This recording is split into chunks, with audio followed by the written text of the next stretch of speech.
up the phone.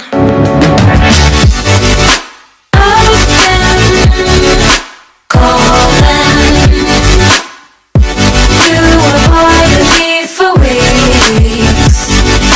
I've been dialing.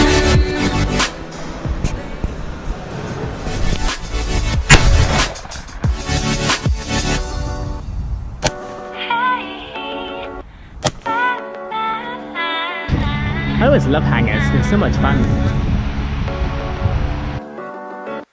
Slightly available, yet when I call you, you don't pick up the phone.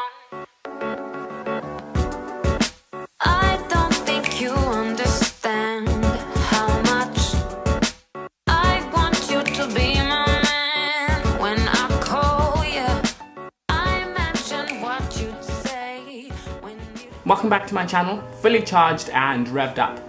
And I'm really sorry that it has been a very long time since I have vlogged or I've posted anything.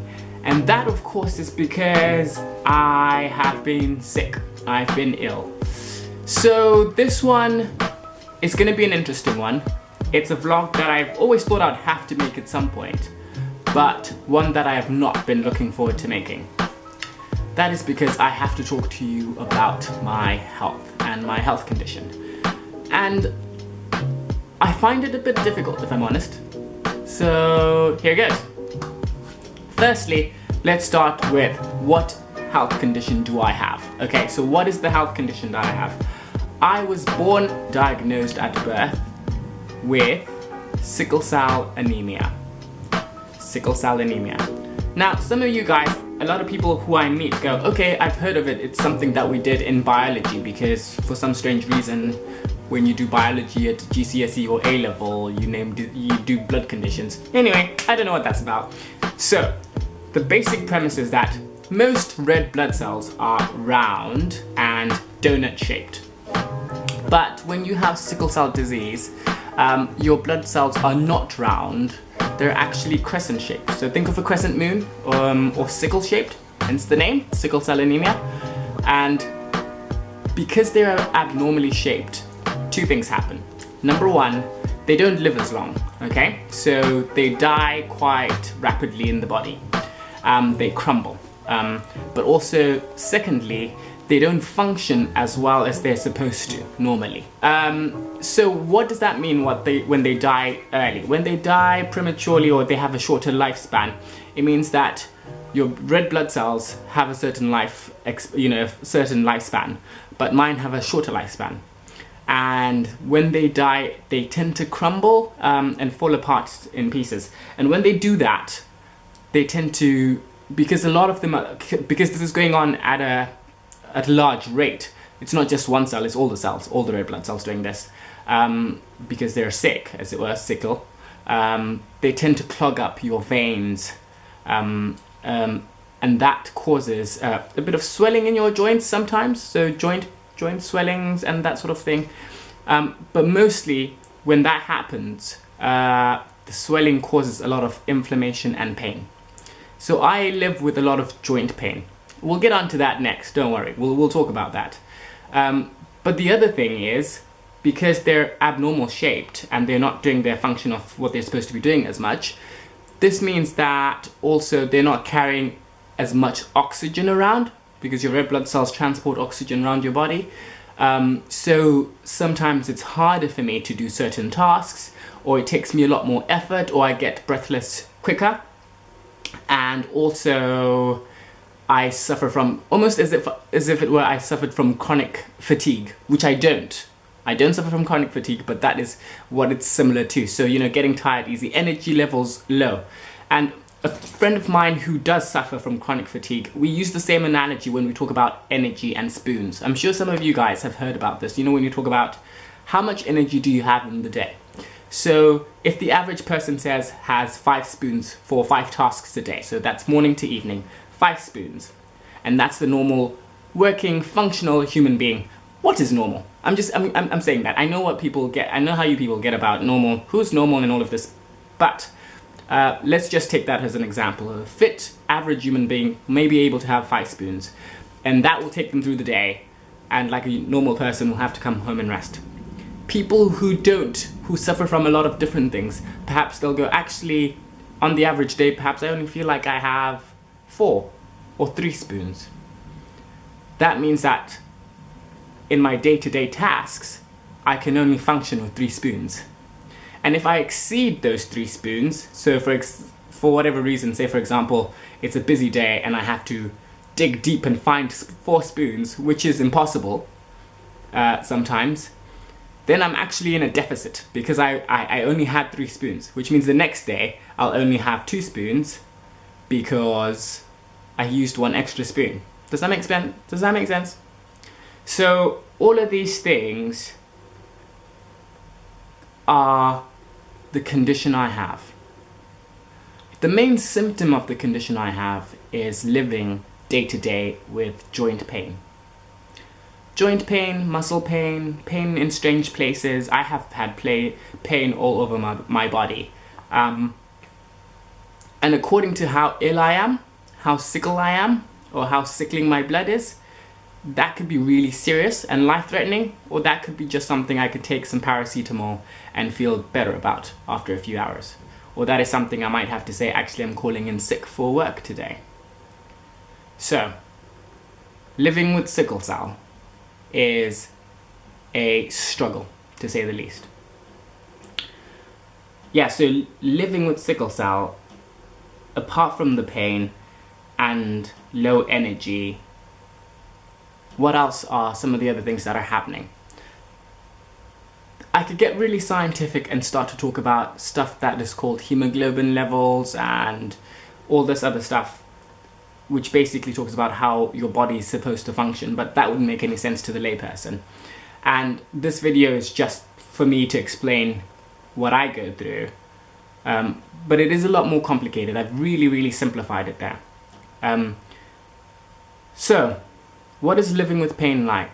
Well, chronic pain is energy sapping. It takes it out of you because you're always having to manage the fact that you're in pain. And when you've lived with the condition as long as I have, it's not only the energy sappingness, it's the mental strain, because then you slightly start to worry about, is this a symptom of something more serious to come? Is this a symptom of something that's going wrong in my body? Am I working to my best ability? Are people able to see what is going on with me? Do they understand what is going on with me?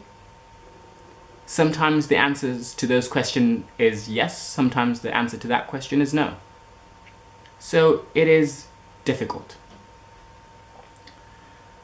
Let me tell you what's, let me explain what happens when it gets really bad, because that will explain why I'm here today and why I had to tell you about what is going on. So it started after Christmas. So as most of you know, I'm a Church of England vicar, I'm a deacon, I'm in my first year, I'm having so much fun serving God, loving people, working in my church here in Norfolk in Heartsease.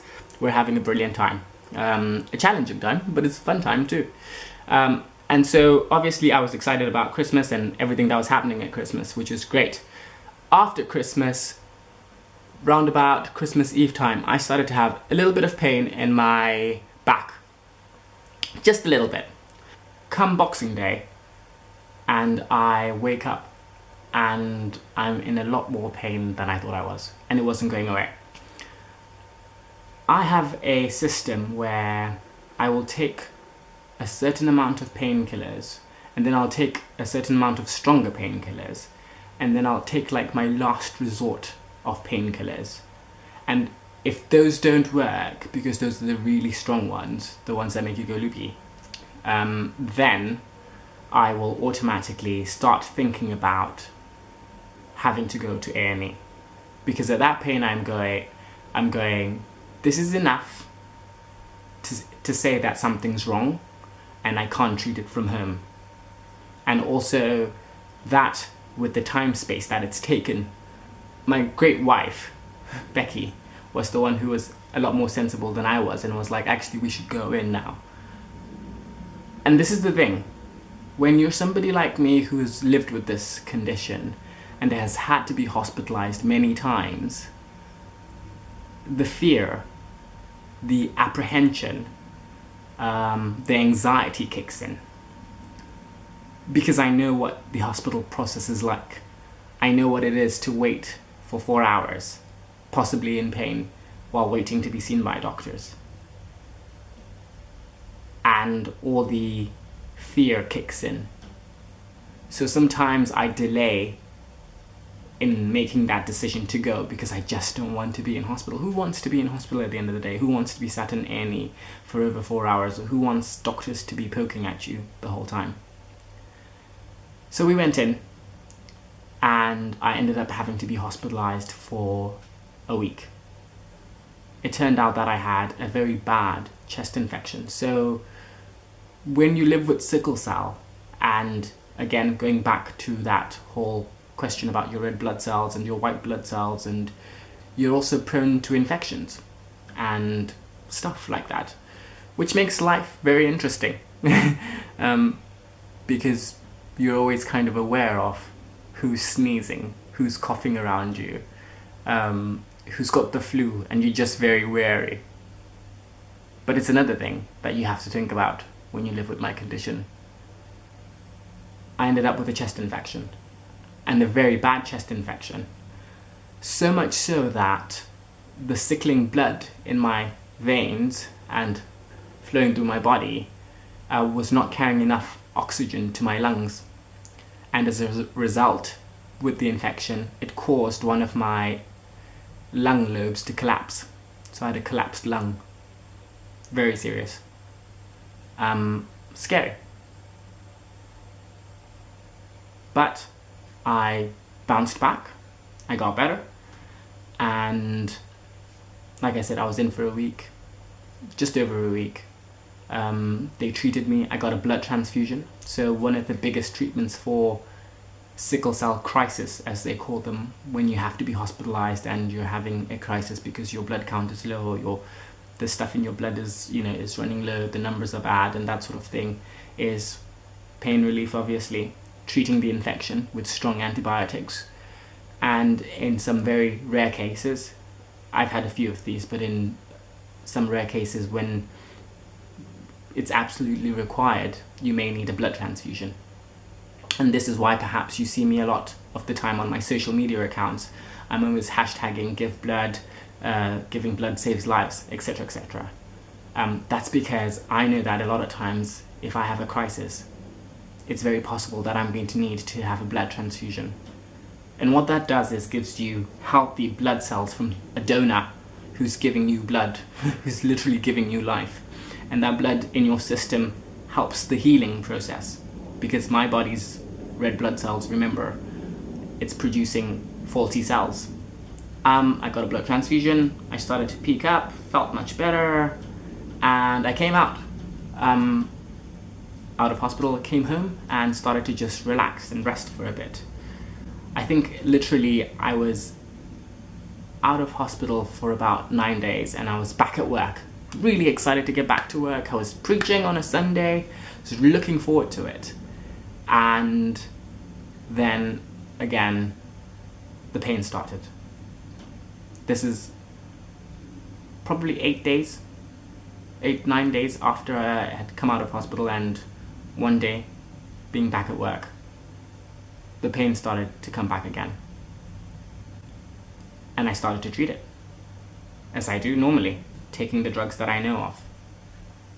But it wasn't going away. And it was pretty bad.